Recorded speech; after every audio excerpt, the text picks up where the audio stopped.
10 साल तक रात दिन मेहनत करके परिवार के लिए सब कुछ कुर्बान करने वाला राजेश सोचता था कि उसकी नेहा उसकी दुनिया है।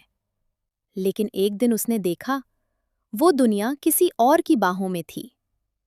नेहा ने तलाक मांगा, घर, कार, बैंक बैलेंस का आधा हिस्सा भी। राजेश ने मुस्कुराकर कहा, ठीक है, लेकिन याद है वो प्रीनेप जिसे नेहा ने बिना पढ़े साइन किया था, जिसमें लिखा था बेवफाई करने वाला कुछ नहीं पाएगा। अब नेहा पछतावे की आग में जल रही है। विक्रम ने पीठ दिखा दी और राजेश के पास अब सिर्फ बच्चे और एक सवाल बचा है, क्या टूटा विश्वास कभी जुड़ सकता है? एक ऐसी कहानी जहां मेहनत की कीमत प्यार से ज्यादा भारी पड़ती है और एक छोटा सा कागज सब कुछ बदल देता है। नमस्कार दोस्तों, आपके चैनल में आपका स्वागत है। यहाँ आपको मिलेंगी दिल छू लेने वाली कहानियों की नई नई प्लेलिस्ट।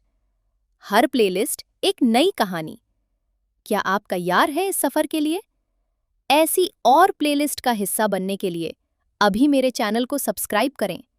और हाँ, याद रहे, YouTube की नई पॉलिसी के मुताबिक बिना कमेंट, लाइक और शेयर किए वीडियोस को आगे बढ़ाना मुश्किल है। तो अपना प्यार और सपोर्ट जरूर दिखाएं। कमेंट और शेयर करना ना भूलें। चलिए शुरू करते हैं। श्रम की थकान और विश्वासघात का दर्द। राजेश एक साधारण सा इंसान था, लेकिन उसकी जिंदगी असाधारण संघर्षों से भरी हुई थी। दिल्ली की भागदौड़ भरी जिंदगी में वो मध्यम वर्गीय परिवार का मुखिया था। सुबह सूरज उगने से पहले उठता, पुरानी स्कूटर पर आईटी कंपनी में सीनियर डेवलपर के तौर पर काम करने जाता। दिन भर कोड लिखता, मीटिंग्स करता, शाम को थका हारा लौटता।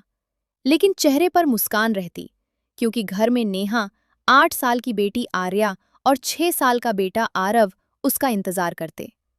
शादी को 10 साल हो चुके थे। नेहा से कॉलेज में पहली नजर का प्यार था। राजेश ने कसम खाई थी कि फैमिली को कभी कमी नहीं होगी। नेहा घर संभालती, बच्चे स्कूल जाते। लेकिन राजेश की नौकरी की डिमांड बढ़ी, ओवरटाइम, वीकेंड शिफ्ट्स। वो सोचता, थोड़ा और मेहनत कर लूं तो बच्चों को अच्छा स्कूल, नेहा को गोल्ड चेन। नेहा के लिए ये थकान बोझ बन गई। तुम्हें बस काम पसंद है, घर में मैं अकेली हूं, वो शिकायत करती। राजेश चुप सुनता, गले लगाता, बस 2-4 महीने और। लेकिन नेहा की उदासी गुस्से में बदल गई। उसे पुराना रोमांस याद आता। फिर नेहा की जिंदगी में विक्रम आया, रियल एस्टेट ब्रोकर, पड़ोस में रहता, हैंडसम और बातूनी।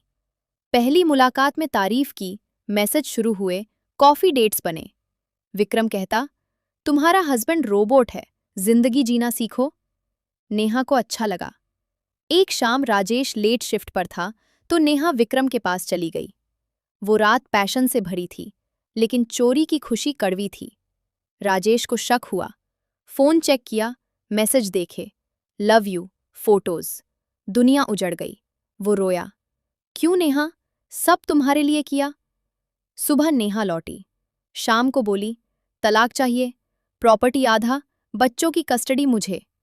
राजेश हंसा, ठीक है, लेकिन प्रीनप याद है? नेहा चौंकी। राजेश ने कागज निकाला। शादी से पहले साइन किया, बिना पढ़े। बेवफाई पर कोई प्रॉपर्टी, एलिमनी नहीं, सब निर्दोष का। नेहा सफेद पड़ गई। मैंने बिना पढ़े साइन किया। राजेश बोला, तुम्हारी खुशी के लिए बनवाया था, आज ढाल बना, कुछ नहीं मिलेगा। नेहा रोई, माफी मांगी, लेकिन राजेश का दिल पत्थर था। विक्रम ने कहा, तलाक ले लो, मेरे साथ रहो।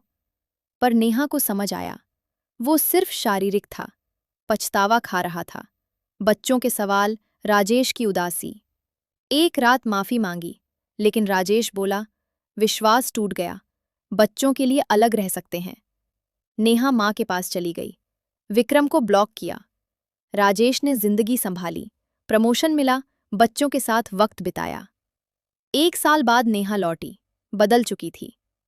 गलती की, काउंसलिंग ली, मौका दो। राजेश चुप रहा, फिर बोला, बच्चों के लिए हाँ, लेकिन प्रीनप रहेगा, सीख है। धीरे धीरे रिश्ता जुड़ा। राजेश काम कम किया, नेहा ने नौकरी शुरू की। विक्रम की यादें धुंधली हुईं। राजेश सोचता, मेहनत का फल मीठा, विश्वास टूटना कड़वा, लेकिन माफी से मुमकिन है। टूटे घर में रोशनी लौटी, मुस्कान सच्ची हुई, प्यार बढ़ा। बच्चे खुश, दिल्ली की छोटी दुनिया फिर घूमने लगी, सिखावन के साथ।